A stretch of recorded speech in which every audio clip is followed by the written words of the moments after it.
Before we talk about China, you must understand Australia, because no country on Earth understands the danger of rabbits better than Australia. In the mid-1800s, rabbits were introduced there for sport, just a few animals, a harmless decision. No one imagined that these small creatures would rewrite the future of an entire continent. Within decades, rabbits multiplied into millions, then hundreds of millions. They consumed grass faster than it could grow. They destroyed roots that held the soil together. They pushed native animals toward extinction. Australia tried everything. They built the longest pest control fence in human history. Rabbits went under it, around it, through it. They used poison. Rabbits adapted. They released deadly viruses. Rabbits evolved resistance. Helicopters hunted them from the sky. Still, they survived. Australia learned a brutal truth. Once rabbits dominate an ecosystem, there is no easy way back. That is why, when scientists around the world heard that China was deliberately releasing rabbits into desert land, fear spread instantly. Because Australia had already lived that nightmare, so the question was simple: why would anyone repeat history?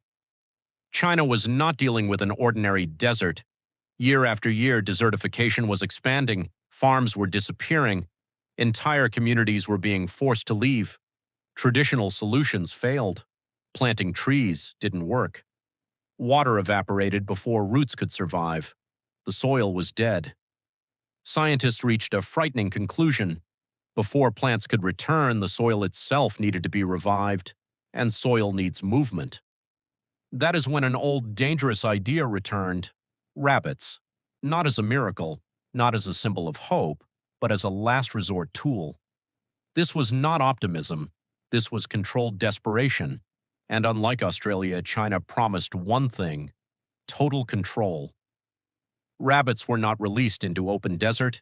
They were confined to carefully selected zones, already damaged land, already close to death. Strong fencing surrounded each area. This time, fences were not meant to keep rabbits out. They were meant to keep them in. Every movement was monitored: GPS tracking, cameras, soil sensors. Nothing was left to chance. When the cages opened, there was no celebration, only silence. The rabbits paused. They sniffed the air. Then they did what rabbits do best. They began digging. For the first time in years, the soil was disturbed. Moisture appeared beneath the surface. Air reached deeper layers. Rainwater stopped running away and began soaking in. Then something unexpected happened. The soil darkened.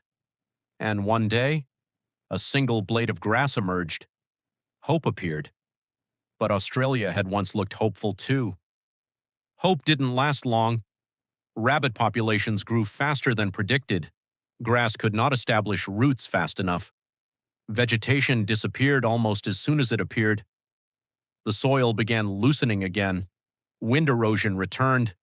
Scientists recognized the pattern immediately: Australia. Emergency protocols were activated. Some zones were shut down entirely. Rabbits were removed. Some were relocated. Some were euthanized. Then came the first official declaration: Zone 3 failed. The very area that showed early promise collapsed first. This failure changed everything.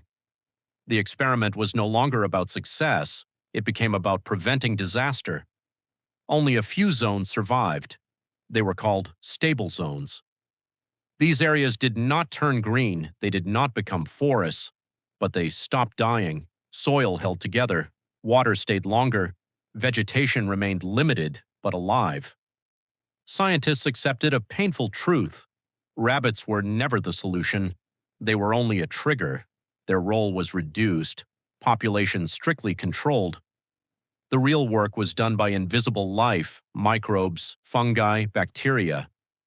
This system worked, but only with constant human maintenance. From satellites, it looked like success.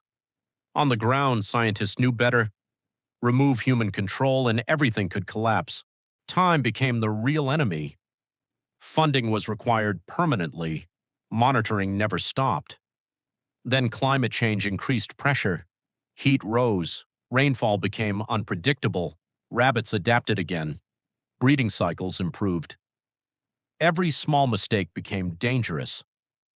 Scientists who had witnessed Australia's collapse felt the fear personally. Final assessments were brutally honest. Short-term, manageable.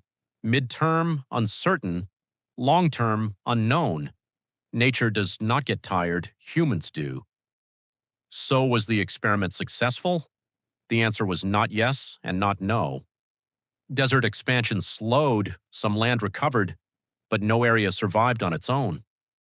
Final conclusion, controlled success. Uncontrolled failure. Australia lost control too late.